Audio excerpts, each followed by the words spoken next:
118వ కీర్తన 19వ వాక్యం నుంచి చదువుతాను. నేను వచ్చినట్లు నీటి భూములు తీయుడి, నేను వాటిలో ప్రవేశించి యెహోవాకు కృతజ్ఞతాస్తుతులు చెల్లించదు. ఇది యెహోవా భూము, నీతిమంతులు దీనిలో ప్రవేశించదు. నీవు నాకు రక్షణాధారుడవై నాకు పుత్రుడిచ్చి ఉన్నావు. నేను నీకు కృతజ్ఞతాస్తుతులు చెల్లించను. ఇల్లు కట్టువారు నిషేధించిన రాయి మూలకు తలరాయి ఆయను. అది యెహోవా వలన కలిగినది, అది మన కన్నులకు ఆశ్చర్యము. ఇది యెహోవా ఏర్పాటు చేసిన దినము, దీని యందు మనం ఉత్సహించి సంతోషించదము. యెహోవా దయచేసి నన్ను రక్షించుము, యెహోవా దయచేసి అభివృద్ధి కలిగించుము. యెహోవా పేరట వచ్చేవాడు ఆశీర్వాదములు గాక. యెహోవా మందిరములో నుండి మేము దీవించుచున్నాము. దేవుని మాటలు మన వెనుకల్లో ఫలభరితంగా మార్చును గాక. ప్రభు ఈ చక్కటి గృహం కట్టుకునే దానికి సహాయం చేసినందుకు కొరకే దేవునికి స్తోత్రాలు చెల్లించుకుందాం.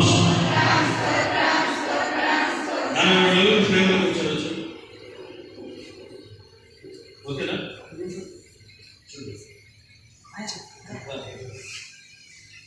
అది ఓకే. ఈ గృహం మీద ఆయన రక్తాన్ని ప్రోక్షించి పరిశుద్ధపరచినట్లుగా స్తోత్రాలు చెల్లించుకుందాం. నివాసానికి యోగ్యముగా ప్రభు మార్చినట్లు స్తోత్రాలు చెల్లించుకుందాం. యోబు ఇంటి చుట్టూ ఆయన కంచి వేసినట్లు కంచి వేసి కాపాడాలని స్తోత్రాలు చెల్లించుకుందాం. సమాధానం ఈ కుటుంబానికి అనుగ్రహించినట్లు స్తోత్రాలు చెల్లించుకుందాం. కలిమి సంపద బిడ్డలకు అనుగ్రహించినట్లు స్తోత్రాలు చెల్లించుకుందాం. లోనికి వెళుతుండగా ప్రభు ఆశీర్వదించాలి, స్తోత్రాలు చెల్లించుకుందాం. బయటకు వచ్చినప్పుడు ప్రభు ఆశీర్వదించాలి, అందువరకే స్తోత్రాలు చెల్లించుకుందాం. పొదువైన వాటిన్నిటిని ప్రభుత్వించలాగిన స్తోత్రాలు చెల్లించుకుందాం. తండ్రి కుమార పరిశుద్ధాత్మ త్రియేక దేవునికి స్తోత్రాలు చెల్లించుకుందాం. ప్రేమ కృప కనికరం కలిగిన మా ప్రియ పరలోకపు తండ్రి, ఘనమైన నీ నామానికి వందనాలు, స్తోత్రాలయ్యా. ఈ బిడ్డల్ని ప్రేమించి మరో చక్కటి గృహం కట్టుకొని ప్రతిష్ఠించి లోనికి వెళ్ళడానికి ధనాన్ని కృప చూపించారు. ఇది నీ ఆశీర్వాదము, ఇది నీ సహాయము, ఇది మీరు చేసిన గొప్ప కార్యము, ఈ కుటుంబానికి మీరు అనుగ్రహించిన కనికరము నా తండ్రి. అందును బట్టి నీకు వందనాలు, స్తోత్రాలు. ఈ సమయంలో నీ సన్నిధిలో ప్రభా చేసిన ప్రార్థన మీరు ఆలకించి ప్రతిఫలంగా గృహాన్ని ఇచ్చారు. ఈ గృహాన్ని ప్రార్థన పూర్వకంగా నేను ప్రతిష్ఠిస్తున్నాను. మాకంటే ముందుగా మీరు వెళ్ళండి, సమస్త దోషాలను తొలగించండి. ఇది మొదలు కొన్ని నివాసానికి యోగ్యముగా మార్చండి. బిడ్డలతో మీరు కలిసి జీవించండి. నా నివాసం ఉంటూ ఉండగా నీవు కట్టిపెట్టినటువంటి పరనివాసంలోని చెరువు జీవితాలు సిద్ధపరచుకుని సహాయం చేయండి. ఇంకా ఎవరికైతే ఇవ్వలేవో వాళ్ళు చక్కటి గృహాలు కట్టుకునే దాన్ని కృప చూపమని యేసు పరిశుద్ధ నామములో అడిగి వేడుకొంచున్నాము తండ్రి. ఆమేన్. హల్లెలూయా.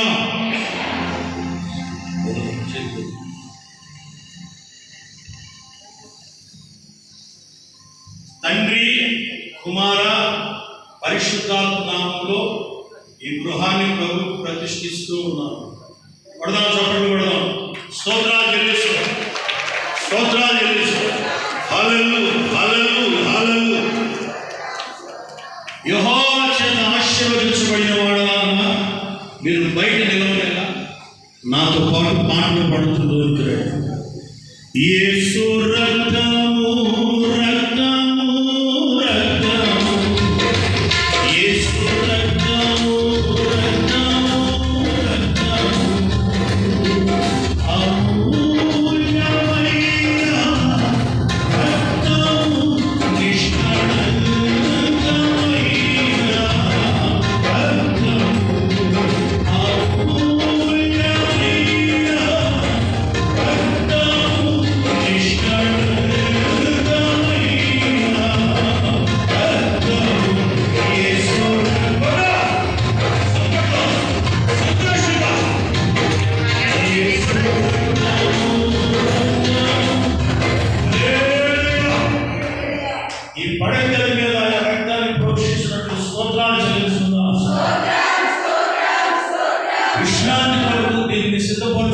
స్తోత్రాలు చెల్లించుకుందాం. ఆయన వీరికి తోడుగా ఉండలాగిన స్తోత్రాలు చెల్లించుకుందాం. పరిశుద్ధుడా, ప్రేమ కలిగిన తండ్రి, నీకు స్తోత్రం నాయన. ఈ పడగదిని ప్రార్థనాపూర్వకంగా నీకు ప్రతిష్ఠిస్తూ ఉన్నావు. పరిశుద్ధపరచండి. నీ ఉద్దేశం బిడ్డల పట్ల నెరవేర్చండి. మీరు తోడుగా ఉండండి. నీ ఆశీర్వాదం బిడ్డలకు దయచేయమని యేసు నామములో అడుగుచున్నాము తండ్రి. ఆమేన్. ఆమేన్. ఆమేన్. హల్లెలూయా. తండ్రి, కుమార, పరిశుద్ధాత్మ నామములో ఈ పడక గదిని ప్రభువుకి ప్రతిష్ఠిస్తూ ఉన్నాము. కొత్తదే అద్దెకు తెచ్చారు. దీనికి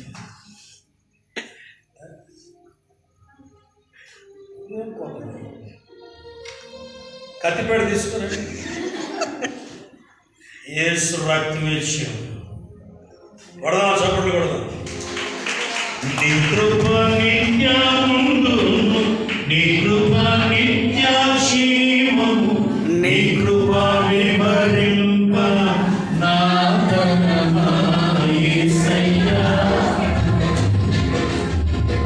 నీ కృప నిత్యముందును, నీ కృప నిత్యశీమము, నీ కృప వివరింప. లోపలికి రావాలి, అడ్డంగా ఉండకూడదు. అక్కడ లోపలికి రావాలి.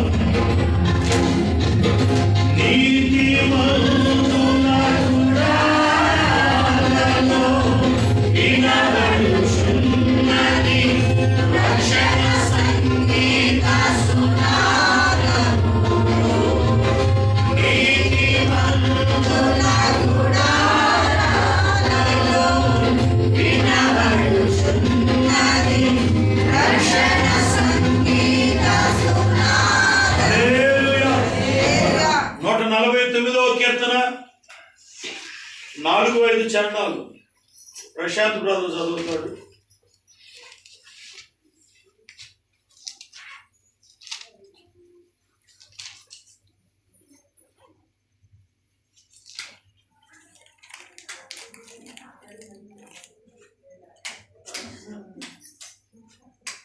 యెహోవా తన ప్రజలందు ప్రీతి గలవాడు. ఆయన దీనులను రక్షణతో అలంకరించును. భక్తులు ఘనత నొంది ప్రహర్షించుదురుగాక. వారు సంతోషభరితులై తమ పడకల మీద ఉత్సాహగానము చేయుదురుగాక.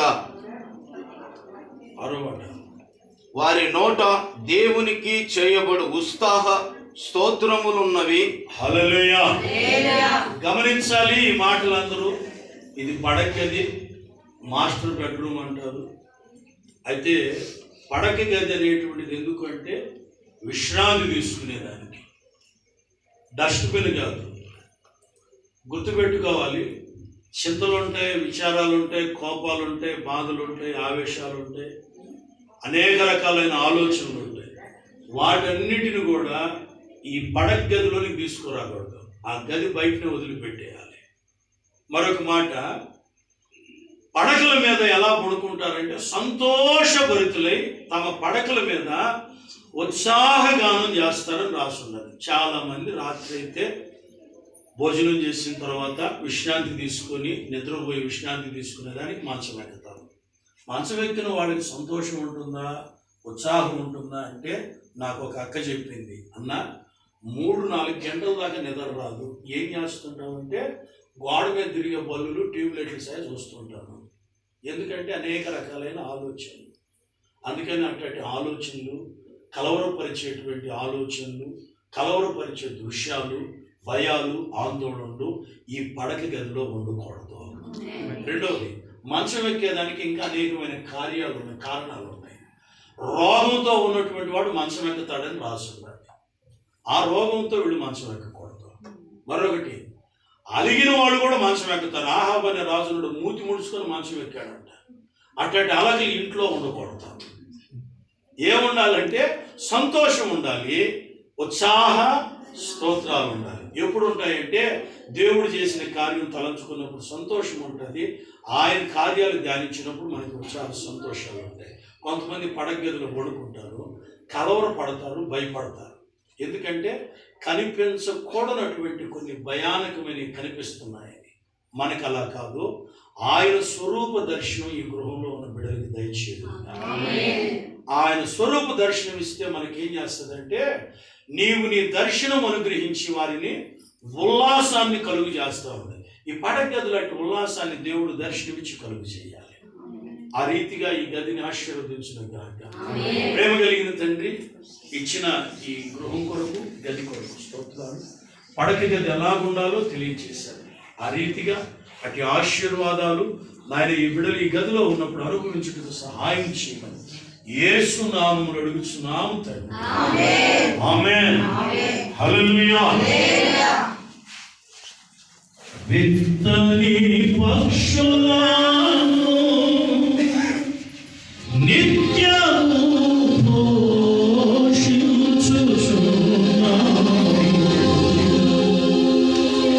హల్లెలూయా.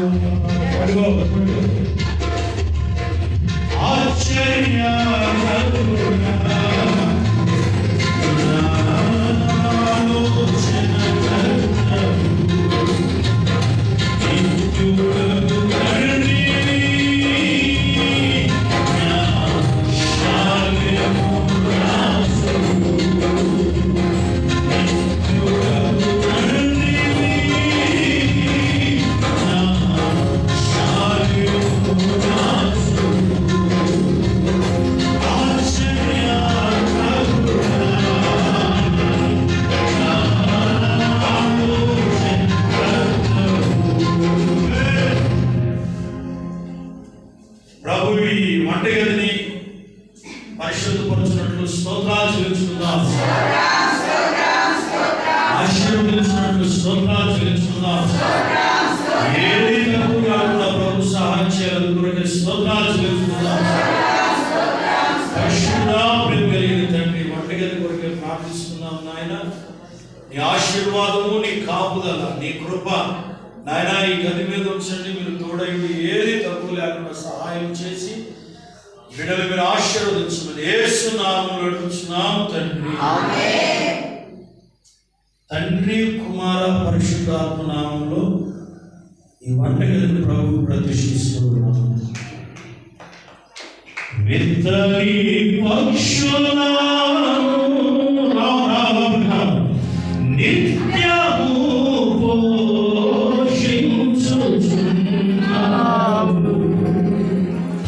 విత్తని పక్షులను నిత్యము పోషించుచున్నావు. నీ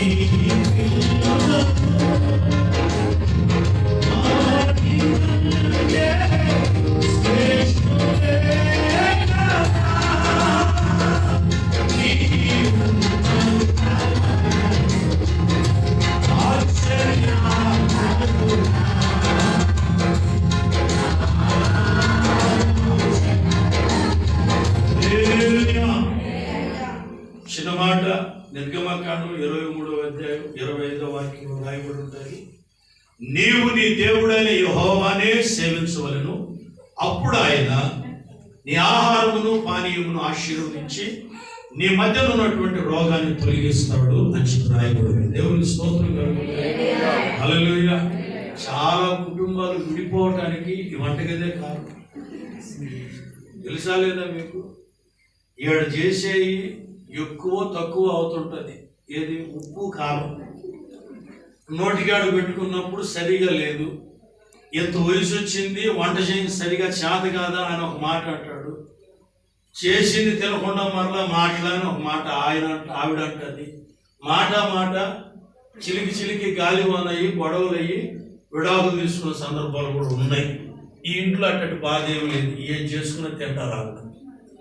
కనుక రెండవది, ఇక్కడ చేసే ఆహార పదార్థాలు రుచిగా ఉండాలి. మనం ఆరోగ్యంగా ఉండాలంటే దేవుడు ఆహారాన్ని పానీయాన్ని పరిశుద్ధపరచాలి.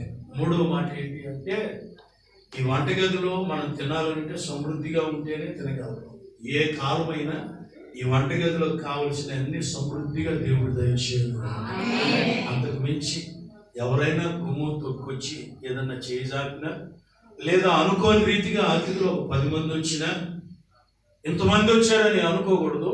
100 మందికి పెట్టగలిగే స్థితిగా సమృద్ధిని దేవుడు అనుగ్రహించాలి. ఆపదలన్నీ తొలగిపోవాలి. ఎందుకంటే అప్పుడప్పుడు కుక్కరు వేలింది పువ్వు పడింది అంటుంటారు. కనుక ఏ కీడు జరగకూడదు. ప్రభు ఆశీర్వదించి కాపాడినట్లుగా స్తోత్రాలు చెల్లించుకుందాం. చెప్పబడిన మాటలు ఈ వంటగది పట్ల ఆశీర్వాదకరంగా ప్రభు నిలపాలని కొరకే స్తోత్రాలు చెల్లించుకుంటాం. ప్రేమ కలిగిన తండ్రి నీకు స్తోత్రాలు చెల్లించుకుంటున్నాము. నాయన బిడ్డల కొరకే చేస్తున్న ప్రార్థన ఆలకించండి. ఈ వంటగదిని పరిశుద్ధపరచండి. బ్రతుకు దినులన్నిటా వీళ్ళకి ఏది తక్కువ కాకూడదు, ఏ అపాయం సంభవించకూడదు. ఆశీర్వదించండి, రోగాన్ని తొలగించండి, రుచికరంగా మార్చండి. అనేకుడికి పెట్టగలిగే సర్వ సమృద్ధి బిడ్డలకి దయచేయండి.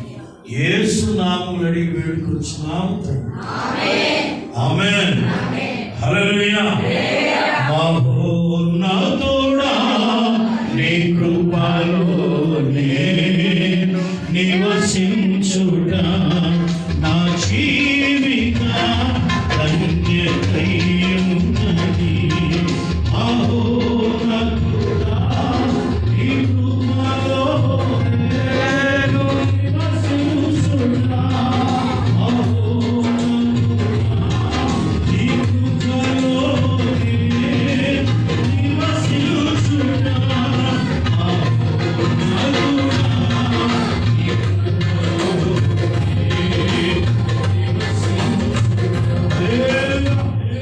ఈ గది మీద ఆయన రక్తాన్ని ప్రోక్షించి పరిశుద్ధపరిచినందుకు స్తోత్రాలు చెల్లించుకుందాం. ప్రశాంత్ బ్రదర్ ప్రార్థన చేస్తాడు. పరిశుద్ధుడా, ప్రేమాస్వరూపి, నమ్మకమైన మా తండ్రి నీకు స్తోత్రమయ్యా. ఈ గృహం కొరకు ప్రార్థన చేస్తున్నామయ్యా, నీకు స్తోత్రం. ఈ గృహములో ఎల్లవేళలా రక్షణ గురించిన సంగీత ఉత్సాహ సునాద గీతములు వినపడాలయ్యా. అలాంటి బిడ్డలుగా కుటుంబంగా మీరు మార్చండి. ప్రతి విధమైన ఆటంకాలు తొలగించబడాలి. ఇంటిలోనికి వచ్చినప్పుడు బయటికి వెళ్ళినప్పుడు నైనా సమాధానం ఉండాలి. నైనా ఆశీర్వాదకరంగా దీవెనకరంగా మీరు మార్చండి. ప్రతి విధమైన ఆటంకాలు తొలగించి కృపతో మీరు జ్ఞాపకం చేసుకున్నామని యేసు నామమున అడిగి వేడుకొనుచున్నాము తండ్రి. ఆమేన్. శృతి ఉన్న పాటలకు విలువలు ఉన్నట్లే కృతజ్ఞతనిచ్చావు, కృపలో నిలిపావు. శృతి ఉన్న పాటలకు విలువలు ఉన్నట్లే కృతజ్ఞతనిచ్చావు, కృపలో నిలిపావు. కృంగిన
చిన్న మాట, దేవుడు చక్కటి గృహాన్ని ఇచ్చాడు.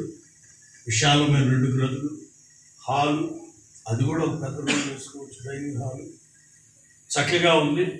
అయితే దేవుడు గృహం ఇచ్చిన తర్వాత ఈ గృహము ఒకటి ప్రార్థనకి వాడాలి, రెండవది ఈ ఇంట్లోకి వచ్చి వెళ్ళినటువంటి వాళ్ళు యేసు ప్రభువుని తెలుసుకొని రక్షణ పొందాలి.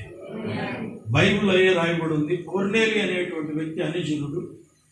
మొట్టమొదట అన్యజనులకి స్వార్థ ప్రకటించబడినటువంటి స్థలం పరిశుద్ధ గ్రంథంలో కొర్నేలి అనేటువంటి అన్యజనుని ఇంట్లోనే స్వార్థ ప్రకటించబడింది. వాళ్ళందరూ సిద్ధంగా ఉన్నారు దేవుని మాటలు వినేదానికి. పేతురు వచ్చాడు. ప్రకటించబడిన వాక్యం వింటూ ఉండగానే పరిశుద్ధాత్మ శక్తి చేత నింపబడ్డారు. ఆ ఇంట్లో కూడా రక్షణ పొందుకున్నారు. చాలామందికి ఇళ్ళు ఉంటాయి. ఆ ఇళ్ళు దేనికి వాడతారంటే ఎదుటివాడిని జీవితాన్ని ఎలా నాశనం చేయాలనే దానికోసం. బైబిల్లో ఉంది, హామాన్ అనేటువంటి ఒక వ్యక్తి ఉన్నాడు. మొర్దెకైని చంపాలని వాళ్ళ ఇంట్లో చేరి ఆలోచన చేశాడు. వాళ్ళ ఇంట్లో ఉరికొయ్యి నిలబెట్టాడు. ఆ ఉరికొయ్యి మీద వాడే ఉంది పడాడు.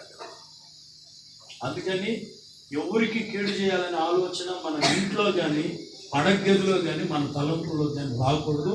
దానికోసం మన ఇంట్లో స్థలం కూడా అట్టోళ్ళకి ఇవ్వకూడదు. నన్ను నాశనం చేసేదానికి ఆలోచన చేస్తాను. అది వాళ్ళ ఇంటికే ఉదైపోతుంది.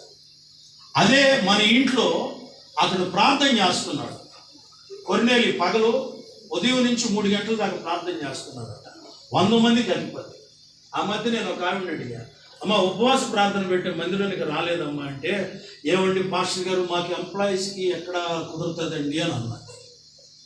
సెలవులు ఎక్కడ ఉంటాయండి అని అన్నది. అంత గవర్నమెంట్ ఎంప్లాయీ ఏంటి అని చెప్పి, ఏం జాబ్ చేస్తారమ్మా మీరంటే అంగన్వాడీ ఆయా అని చెప్పి. ఈ అంగన్వాడీ ఆయాకి, అంటే ఆయాల్ని నేను తక్కువ చేసి మాట్లాడట్లేదు, ఆవిడికి ప్రార్థన చేసేదానికి టైం లేదంట. ఈయనేమో ఎంతమందికో తెలుసా, 100 మందికి అధిపతి. ఎంత బిజీగా ఉంటాడు, అన్ని పనులు పక్కన పెట్టి ప్రార్థన చేసుకున్నాడు. ఎక్కడ చేశాడంటే ఇంట ప్రార్థన చేశాడు. తన ఇంట ప్రార్థన చేస్తాడు కదా. మనం కోటాలకు వెళ్తాం మైకి పెడితే, అక్కడే కాదు, ఇంట ప్రార్థన చేస్తే ఒకటి రేపటి రోజున నీ జీవితంలో ఏం చేయాలో దేవుడు తెలియజేస్తున్నాడు. ఆయన స్వరాన్ని నీకు వినిపింపజేస్తాడు. ఇంత ప్రార్థన ఉండదు. కనుక క్రైస్తవులందరికీ ప్రేమపూర్వకంగా చెప్తున్నా, మీ ఇళ్ళు అపవిత్రమైన ముసలమ్మ ముచ్చట్లు మాట్లాడుకునేదానికి మీ స్థలాలు వాడపడకూడదు. దేవునికి స్తోత్రం కలుగుతుంది. ఈ పని బాట లేని వాళ్ళు ఉంటారు, కొంతమంది ముసలోళ్ళు, కొంతమంది విధవరాళ్ళు, అంటే కొంతమంది అందరినీ అనట్లేదు, ఇంటింటికి తిరుగుతూ ఉంటారు. ఆ ఇంట్లో విషయాలు ఇంట్లో విషయాలు ఇంట్లో చెప్పండి. అట్టటోళ్ళు అసలు మన కొంపులకు రానివ్వరు. ఆమె చెప్పండి, గట్టిగా చెప్పండి. ఒకవేళ వచ్చారనుకో, అక్క పని ఉంది అక్క నేను ఉంటానని చెప్పేసి తలుపేసుకోవాలా, లేదంటే వాళ్ళు వెళ్ళిపోయిన దాకా తలుపేసానా నువ్వు బయటికి వెళ్ళిపోవాలా. నేను కూడా మందిరం దగ్గరికి గురించి అని చెప్పడానికి వచ్చారనుకో, బెదరు నాకు ప్రార్థనకి వెళ్తున్నా అర్జెంటుగా అని చెప్తాను. అట్టటోడితో ముచ్చట్లు పెట్టుకోండి. రెండోది, వింటున్నప్పుడు ఏం చేయాలంట, ప్రార్థన. ఆ ప్రార్థన ఒకటి శోధనలో ప్రవేశించుకున్నట్లు మెలకువగలిగి ఏం చేయాలి. నీకెవరికి నాకు వేస్తుంది చెప్పండి, నాకు వేస్తుంది, నేను మనిషిని అబద్ధం కదా, వేస్తుంది. కొంచెం టైం ఎక్కువైతే మొట్టు ఎక్కువ తినొచ్చు అని, అంతే. మెలకువగలిగి ఏం చేయాలంట, దేనికోసం, శోధనలోకి ప్రవేశించు. ఒకవేళ శోధన వచ్చిందా, శోధన తొలగిపోయే దానికోసం ఏం చేయాలి. అందుకని ఇప్పుడు మన ఇళ్ళు శోధనలోకి పోకూడదన్నా, ఉన్న శోధన తొలగాలన్నా ఇంట్లో ఏముండాలి, ఎప్పుడు దేవుని స్తోత్రం కలిగింది. అతి ప్రార్థనాత్మతో ఈ గృహంలో ఉన్న బిడ్డలు నింపులుగా ఈ ఇంట్లోకి ఎవరైనా వస్తే వాళ్ళు వీళ్ళ జీవితాల్లో చేసిన కార్యాలు వీళ్ళు వాళ్ళకి చెప్పాలి.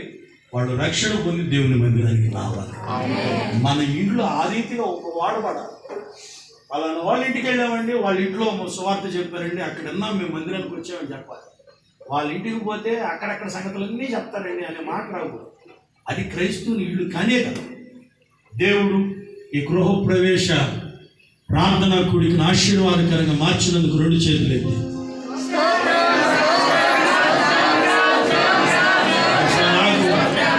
ఒకటిలాగే బాధపడుతున్నారు వీళ్ళు. వీళ్ళకు ఒకటి ఉండగానే ఇంకోటి మంచి విషయాలు మీద ఇచ్చాడు. నాకు కూడా మంచి గది లేదు ఎంతవరకు, నిజం. రేగుల షెడ్లో ఉన్నది. వర్షం వస్తే నా గది కూడా వరుస్తాయి. కాకపోతే నా దేవునికి మంచి మందిరం పెట్టుకున్నాను. దేవుని స్తోత్రం హల్లెలూయా. ఎవరు ఇంకా ఇల్లు లేకుండా బాధపడుతున్నారు, స్థలం లేకపోతే స్థలం ఇవ్వాలి, స్థలం ఉంటే ఇల్లు కట్టుకోవాలి, కట్టుకుంటూ ఉంటే ఆ సంపూర్తి చేసుకుని ప్రవేశించేదానికి వాళ్ళకి దేవుడు సహాయం చేయాలి. స్తోత్రాలు చదువు.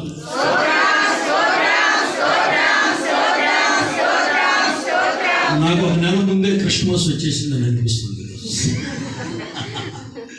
తండ్రి అయిన దేవుని స్తోత్రాలు చెల్లించుకున్నాం, కుమారుడైన యేసయ్యకు స్తోత్రాలు చెల్లించుకున్నాం, ఆదరణకర్తైన పరిశుద్ధాత్మ దేవునికి స్తోత్రాలు చెల్లించుకున్నాం. ప్రేమ కలిగిన తండ్రి బిడ్డల్ని ప్రేమించి ఇచ్చిన ఈ గృహాన్ని ప్రార్థనా పూర్వకంగా ఇంత ఘనంగా స్తుతిస్తూ ప్రార్థిస్తూ నీ రక్తాన్ని ప్రోక్షిస్తూ నీ నామాన్ని ఉచ్చరిస్తూ ప్రతి గది కొరకు నాయన నీ సన్నిధిలో ప్రార్థన చేస్తున్నాం. ఈ ప్రార్థన ఈ బిడ్డలకి కుటుంబానికి చెప్పబడిన వాక్యానుసారంగా వీళ్ళు నడుచుకొని ఆశీర్వదించి అనేకులకు ఆశీర్వాదకరంగా ఉండినట్లు, ఈ గృహం అనేకులకు కూడా రక్షణకి మార్గంగా మార్చబడినట్లు మీరే సహాయం దయచేసి గృహాలు లేని బిడ్డలు నాయన స్థలాలు లేని బిడ్డలు కూడా జ్ఞాపకం చేసుకుని వాళ్ళకు కూడా మంచి గృహాలు అనుగ్రహించి మహిమ పొందాలి. ఈ మనసులో చలికి వణుకుతూ నీ వాక్యం మీద మక్కువ చేత సమయాన్ని కేటాయించిన ప్రతి బిడ్డ కుటుంబాన్ని కూడా మీరు దీవించి తిరుగు ప్రయాణాల్లో మాకు తోడేవిడి క్షేమాన్ని దయచేసి మహిమ పొందాలి. యేసు నామములో అడుగుచున్నాము తండ్రి అయిన దేవుని ప్రేమ, ప్రభువైన యేసుక్రీస్తు వారి కృప, పరిశుద్ధాత్మ యొక్క అన్యోన్య సహవాసము సన్నిధి కూడి వచ్చిన వారికి సకల పరిశుద్ధులకి గృహ ప్రవేశ కూడించి పెట్టుకున్నటువంటి బిడ్డలకి సదాకాలము తోడై నడిపించిన గాక. చెప్తాను గట్టిగా.